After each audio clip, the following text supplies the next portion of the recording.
I'll give you another example. Over the weekend, the Treasury Department got issued a temporary restraining order, which you can get. You get like that. You go into. You don't even need opposing counsel. What happens is you go into court and you say, Elon is letting big balls take a look at people's financial information, and big balls doesn't have the security clearances, and judge, you need to stop that right now. The judge doesn't say, oh, get Elon and Trump's and Treasury's lawyer in here. The judge just says, okay, I issue a temporary restraining order. You can always get a temporary restraining order without opposing counsel. That's how you normally do it. And then that just stays in place for like 48 hours or 72 hours until both parties can get in. It just sort of preserves the status quo until you can get to the preliminary hearing. So the judge issued this TRO. But in this TRO, the judge said, okay, stop letting big balls and anybody else look at the Treasury information, and shred all documents you've gotten already. Shred everything. So this judge, who, by the way, wasn't even the real assigned judge on this case, just like a temporary fill-in, and a lefty appointed by, I think, Obama, tells them, you have to undermine all the work you've done and undo everything you've done by pulling records that you're going to use to figure out where we're spending the people's money before we even have a real hearing on the case, before your lawyers really had any chance whatsoever to defend you, right? That's activism. And why should the Trump administration actually be forced to start shredding documents before it's even had a lawyer appear before a judge? Like, they're trying to create a constitutional crisis is, I guess, the point I'm making. So here's something that we've been warning about on the show for years. It's been widely reported that the left, Soros, even overseas billionaire donors to the left have put in place prosecutors across the country, the Soros prosecutors that have been widely reported. But there's been a similar problem with judges. A prime example, one of the judges at the forefront of trying to subvert the will of the American people and fight President Trump is Jack McConnell in Rhode Island. Now, Jack McConnell was a major donor to both senators from Rhode Island, including Sheldon Whitehouse, who, after he donated the money, then nominated him to be a judge. So they have their own patronage system, and they've used that to capture a significant portion of the judgeships in this country. So when you see this kind of behavior, like you said, it's blatantly against the Constitution, what they're trying to do here. They're subverting the will of the American people. But that patronage system is almost like the fail-safe that the Democrats have put in control, that if there's ever a Republican in office, if someone ever tries to stop the gravy train that we've been rolling with, we have this as our last line of defense. Yeah. Yeah, I mean, look, a big part of the progressive left's agenda and what they've tried to accomplish basically since 1960 is institutional capture. Mm-hmm. And it goes everywhere from corporate America, entertainment industry, higher education, to, in this case, one of the three branches of the federal government. Mm-hmm. And this is why it was so important that what happened from 2017 to 2021 in terms of appellate court judges and the Supreme Court is ultimately what they've been trying to do at this federal court level, district court level, is have what you're seeing playing out in front of everybody right now, which is just a leftist agenda with no basis in law. Now, because of the work that Donald Trump did the first 4 years, this is going to run up against a real life problem for the left, in that they've got a whole bunch of courts throughout this country at the appellate level that actually interpret the law, right? And I think to your point, it's a good one, Megyn. Like, yes, it delays the process, and it makes everybody focused on the wrong things here. But, I mean, your audience should have at least a little bit of confidence in that because of the first 4 years of work that the Trump administration has done, we will ultimately get to the right place. I mean, the idea that you can't actually look to see if a 175-year-old American is still receiving Social Security and not, I don't know, blow the whistle on that for fear that a 40-year-old somewhere is probably not going to get their Social Security because they've been exhausted by fraud for generations before them. Like, that is the kind of thing that is the reason you elect presidents. And it is going to be thrown out, actually punted out of court at some level, but it doesn't completely alleviate the discomfort at the front end. And it's so annoying listening to the press coverage of it, because they just say, oh, constitutional crisis, because of that J.D. Vance tweet. And because they just don't like Trump, and because Trump's not rolling over in these court proceedings.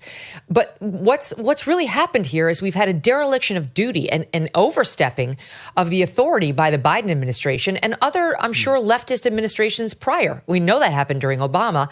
And Trump got smart by Trump 2.0 when it comes to fighting the administrative state. And bit by bit, he is undoing their soft power agenda. He now knows like where the soft spot in the belly is, and he's sticking the knife in and trying to get back our funds and stop this crazy agenda that nobody voted for, that's been rolling forward administration under administration. Doesn't matter whether it's a Republican or Dem at the top. And man, are they pissed. Now they're like, now it's on. Now you're actually going to things we care about, which is like our slush funds. So I think he will prevail on the law front, on the lawfare, but man, it's going to be a slugfest. And in the meantime, they are staying on the offense, which is good. Like Pam Bondi yesterday, she announced, on the heels of announcing they're suing Illinois for being a sanctuary state and Chicago as sanctuary city, saying you can't do that. There's, thanks to the supremacy clause, you actually do have to work with us on federal laws. You can't actively undermine us on housing illegals and not turning over illegals that are illegals. Now she filed a lawsuit against New York State, including Governor Kathy Hochul, for similar reasons. When it comes to illegals, in particular, she's taking issue with the fact that they're issuing illegals driver's licenses.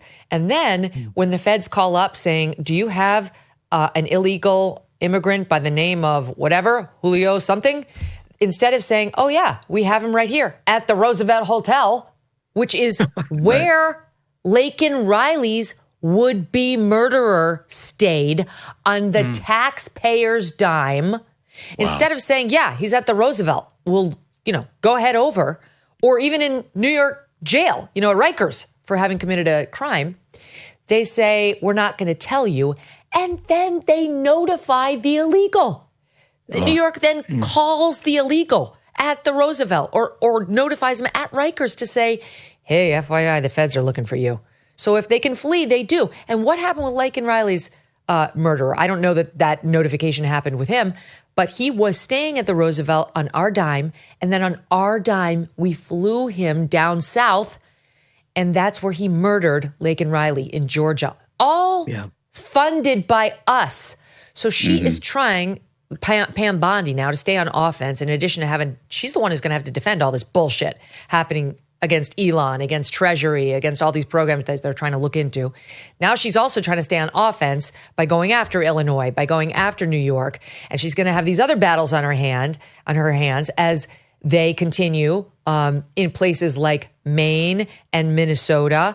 And there's a third state that I can't remember right now that are saying they're not going to comply with the gender executive orders or President Trump's, and to California, or even the federal district court judge's ruling, which applies nationwide, that Biden's changes to Title IX are void and illegal, which means boys cannot play in girls' sports in K through 12 education because it's a discrimination. And that's a statute that protects girls in sports and their right to equal participation. Anyway, what we have is open flouting of the law by the Democrats. It's ubiquitous flouting, coast to coast. And I guess it's a great thing it's being exposed in the way it is. But I think most people, you guys tell me, and the audience will tell me, are like, wow, that's a lot. My head hurts. Megyn, the worst thing about it is that these bureaucrats are continuing to flout the law. I don't know if you saw it, but there is a story about some people working in the FBI who tipped off a bunch of Venezuelan gang members in California that ICE is coming after you. They want to remove gang members from this country. Here is the date they're going to be there. Here is where they're going to go. You guys should get out of there. Now, I'm telling you, for the Biden administration to do that, that is what we expect. But the thought that people who are working for this government, working for taxpayers, are tipping off gang members in California and telling them that they should get out of there before ICE can move them out of the country. Pam Bondi has been unequivocal on this, and I hope to God she wins, and I hope to God she roots out all of these problems within our own government that exist today that are stopping the progress to keep Americans safe. And I hope Trump wins. It is so important that they win this fight. Well, I think there's good news on that, Megyn. Look, all this stuff, everything is hard. And they make their whole goal on the left is try to make any change extremely hard. Here's the good news. If you just do these things, these are things that the American people want done. But when you have a vocal opposition, then the American people make a political choice. Right. And what you've seen over the first 3.5 weeks of this administration is everything they've done, from transgender sports to securing the border to deporting illegals to you name it. It is a 60% proposition in this country in terms of where the American people are. And I think you're seeing a real life realignment as a result. Democrats have always been able to rely on a split, totally partisan country in order to safeguard what they want to do. But now that they're having this fight, all these fights out in public, they're losing traction. And you can see it when you've got a bunch of public employees who are in the middle of a Tuesday out singing union chants about how they're being treated unfairly, being paid 8 months for free to leave with a full retirement and everything else. Like, that's exactly what the American people were talking about when they wanted this whole thing shaken up. We continue to face uncertainty when it comes to the economy, with a perfect storm brewing as Social Security and Medicare hit a breaking point as the largest generation is hitting retirement. It's not a good confluence of events. A smaller workforce means a smaller tax base. You pair all this with our growing national debt and rising cost of living, we could have a very big problem on our hands. So, what are you doing right now to protect your family for the future? Gold can be a safe haven in hard economic times, and Birch Gold makes it easy to diversify a portion of your savings into physical gold. Birch Gold will help you transition an existing IRA or 401k into an IRA in gold, and it does not cost you 1 penny out of pocket. Protect your future today. Text MK to 989898 and get your free info kit on gold, as well as a copy of the Ultimate Guide for Gold in the Trump Era with a foreword by Donald Trump Jr. There's no obligation, just information. Birch Gold has earned the trust of countless Americans looking to safeguard their savings. Text my initials MK to the number 989898 today. Thanks so much for watching. If you like what you just saw, hit the subscribe button for more clips and full episodes.